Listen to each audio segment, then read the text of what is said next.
Welcome back, Gundam guys and Gundam gals. PatrickGrade here from GGInfiniteNews.com. This time wrapping up the long journey that has been the review of the metal build 00 Gundam 7 Sword S and the O-Riser add-on. Originally I had intended to do a video thoroughly comparing and contrasting the metal build 00 Gundam and its PatrickGrade counterparts, but upon further introspection I decided that wasn't such a good idea. It would be overstating the obvious to say the metal build 00 Gundam is a much better representation of that design than the PatrickGrade, and it wouldn't be fair to the PatrickGrade to do so. But I will go over a few of the major differences, just so you're all aware of what one figure offers over another. Overall, the metal build figure and all of its accessories are a little bit smaller and sleeker than the PatrickGrade version. I'm not sure which is closer to the actual 1/100 scale. Aside from a few of the weapons, there isn't a huge difference. And of course, the paint job is much more amazing on the figure. The designer's color scheme is pretty cool, but what really sets it apart are all the small details and markings all over. A commenter had said on an earlier video that he believed that these markings were achieved by tampo printing, and I'm not sure if that's actually how it's done, but the results are pretty outstanding. You would probably have to spend hours trying to apply all the dry transfers and stickers it would take to recreate the effect achieved on the metal build 00 Gundam, and you would need years of experience to get them all in the right place and aligned properly. All the markings on the metal build figure are aligned properly, clear, and just perfectly applied, so that's pretty impressive. With all of the metal parts, the metal build 00 Gundam is a much more stable figure, making posing and even just standing there a lot easier. And the joints are a lot stronger as well. Aside from the massive Buster Sword 2, the figure is more than capable of holding all the other weapons in almost any pose that you want it to be in. The wing binders will stay at any angle, and it can stand pretty well even with the O-Riser attached to the back. But the balance still isn't perfect though. And outside from a few sweet spots, the figure will tip over. And of course there is a bit of lean to the left with the Buster Sword 2 attached to the GN drive. And of course it's still difficult to pose the Buster Sword 2 in hand.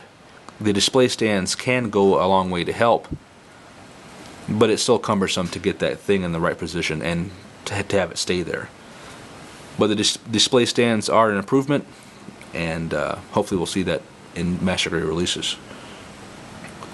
But honestly, I don't think there's a way for Bandai to solve all these balance issues, especially with such exaggerated design elements like the Buster Sword 2 or the O-Riser backpack.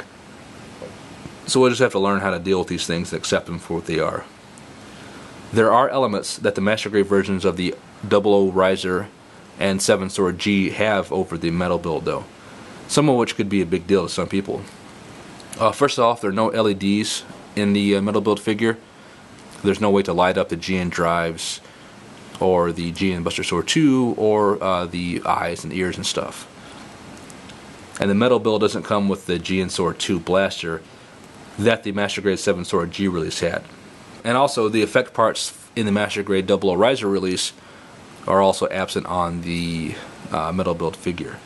If you have the PatrickGrade 00 Riser, you can use the effect parts somewhat on the metal build version if you shave down a few connecting nubs and stuff. But doing so may prevent you from using it on the PatrickGrade release again. So just be aware you can use them to an extent, but to make them look right, you'd have to ruin it for the other kits.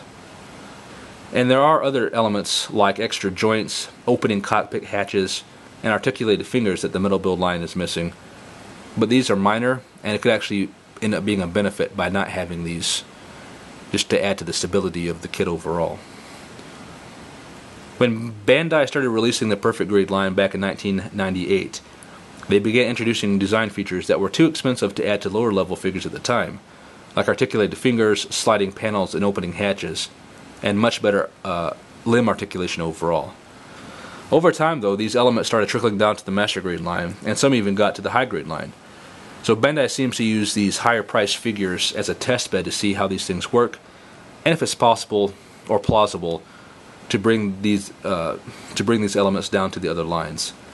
So maybe we'll see stuff like rubbery hands and these stronger display stands in future PatrickGrade releases. It would also be nice to see die-cast metal in the PatrickGrade line, just to add to the stability of the figures, but that may be too expensive to ever see. There are a couple things that the metal build line has going against it though: the price and availability. If you're lucky enough to find the 00 Gundam at retail price, you're going to be looking at spending around $200 US. And the O-Riser add-on is around $70 US or so.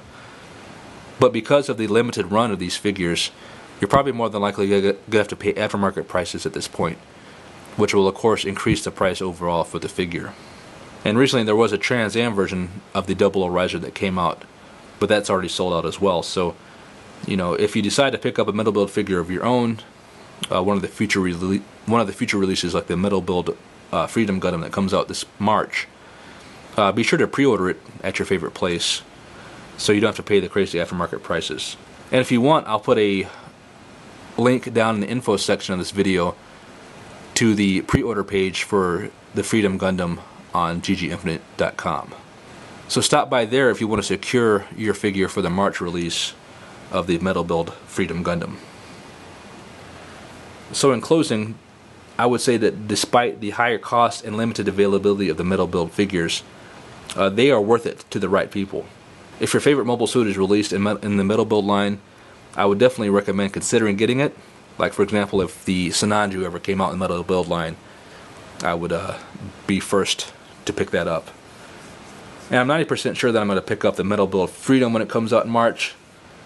And not just because I'm a fan of the Freedom Gundam design. I just want to see how well the metal build line has progressed in the year between the releases.